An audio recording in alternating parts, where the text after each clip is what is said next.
హోలీ పండుగ ఎందుకు జరుపుకుంటామో తెలుసా? హిరణ్యకశిపుడు తన పుత్రుడైన ప్రహ్లాదుడికి నారాయణ నామస్మరణం చేయకూడదని హెచ్చరించాడు. అయినా కూడా ప్రహ్లాదుడు వినకుండా నారాయణ యొక్క నామస్మరణ చేస్తూ ఉన్నాడు. అప్పుడు హిరణ్యకశిపుడికి కోపం వచ్చి ప్రహ్లాదుడిని శిక్షించాలి అనుకున్నాడు. ప్రహ్లాదుడితో తన దగ్గరున్న సైన్యంతో కొట్టిపించి వారిని ఎంతో భయపట్టించి నామస్మరణ చేయకుండా ఆపాలి అనుకున్నాడు. కానీ అది జరగలేదు.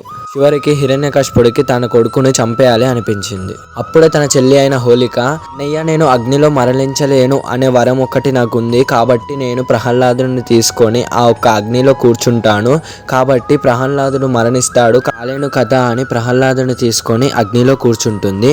చివరికి తానే భస్మమైపోతుంది. ప్రహ్లాదుడికి ఏమి జరగదు. అదేంటి బ్రో ఎందుకు జరగలేదు అని అనుకుంటున్నారా? ఏంటి అంటే తనకున్న వరాన్ని హోలిక దుర్వినియోగం చేసుకుంది. దాన్ని వేరే వ్యక్తిని చంపాలనుకుంది, కాబట్టి తానే భస్మమైపోయింది. అందుకు హోలిక వల్ల మనము హోలీ పండుగను జరుపుకుంటాము. ఈ వీడియో మీకు ఏమాత్రం నచ్చినా లైక్ చేయండి గాయ్స్.